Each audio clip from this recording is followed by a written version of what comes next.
రాష్ట్రాల్లో ఇవాళ తెల్లవారుజామున భూ ప్రకంపనలు భయాందోళనకు గురిచేశాయి.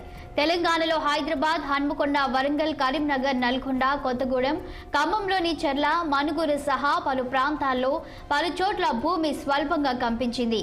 అలాగే ఏపీలో విజయవాడ, జగ్గైపేట, తిరువూరు, గంపలగూడెం పరిసర గ్రామాల్లో పలు సెకండ్ల పాటు భూమి కంపించింది. ఇవాళ ఉదయం 7:20 నుంచి 7:27 ప్రాంతంలో వివిధ ప్రాంతాల్లో కొద్ది సెకండ్ల పాటు భూమి కంపించిందని ప్రజలు చెబుతున్నారు. తెలంగాణలోని ములుగులో భూకంప కేంద్రాన్ని గుర్తించారు. ప్రకంపనల తీవ్రత రిక్టర్ స్కేల్ పై 5.3గా నమోదైంది. దాదాపు 20 ఏళ్ల తర్వాత తెలంగాణలో 5.3 తీవ్రతతో భూకంపం సంభవించింది. భూ ప్రకంపనలతో తెలుగు రాష్ట్రాల ప్రజలు ఉలిక్కిపడ్డారు. దీంతో ప్రజలు భయంతో ఇల్లు, అపార్ట్మెంట్ల నుంచి బయటకు పరుగులు తీశారు.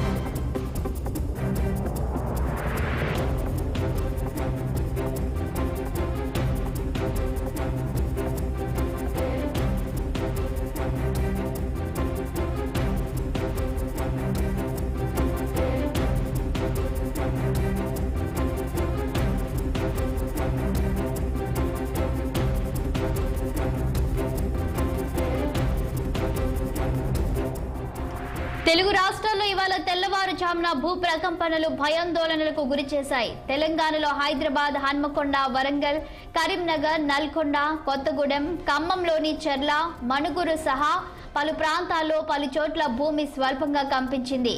అలాగే ఏపీలో విజయవాడ, జగ్గైపేట, తిరువూరు, గంపలగూడెం పరిసర గ్రామాల్లో పలు సెకండ్ల పాటు భూమి కంపించినట్లు తెలుస్తుంది.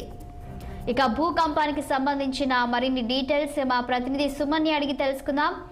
సుమన్, చెప్పండి, ఇక మీ ప్రాంతంలో భూకంపం ఎక్కడెక్కడ సంభవించింది? అసలు ప్రకంపనలు రావడానికి ప్రధాన కారణాలు ఏమై ఉన్నాయి?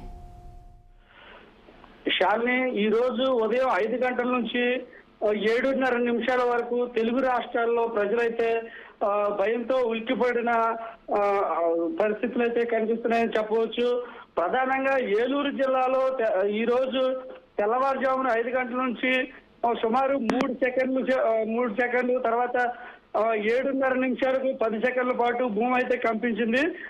ఏలూరు జిల్లాలో ఉన్నటువంటి చింతలపూడి, జంగారెడ్డిగూడెం, కోయిలగూడు, ద్వారకా తిరుమల, నూజివీడు పట్టణాల్లో ఉన్నటువంటి ప్రజలు ఒక్కసారిగా భయాందోళనతో పరుగులు తీశారనే చెప్పవచ్చు. కొన్ని చోట్ల వంటగదుల్లో ఉన్నటువంటి సామాన్లు అయితే కిందకి పడిపోవడం వంటి చిన్న కదలికలు అయితే జరిగాయి. అయితే పెద్దగా ప్రాణ నష్టం అయితే జరగలేదని చెప్పవచ్చు.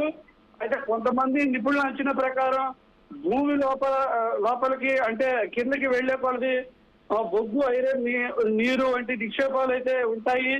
ఈ మధ్య కాలంలో భూమి లోపల బొగ్గు తవ్వకాలు జరుగుతున్న విషయం అందరికీ తెలిసిందే. అయితే ఓపెన్ కాస్ట్ పద్ధతిలో బొగ్గు తవ్వకాలు జరుగుతున్నాయి కాబట్టి భూకంపం దానివల్ల అయితే జరగలేదనే చెప్పవచ్చు.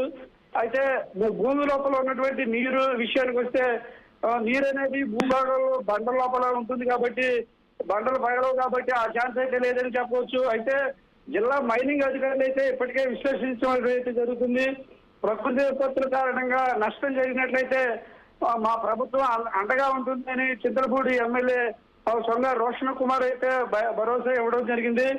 భవిష్యత్తులో ఇటువంటి పరిస్థితులు ఎదురైతే వాటిని ఎలా ఎదుర్కోవాలనే విషయాలపై ప్రభుత్వం సుదీర్ఘంగా చర్చించాలని నిపుణులు అయితే చెప్తున్నారు. విషయాల్ని ఓకే, థ్యాంక్ యూ సుమన్.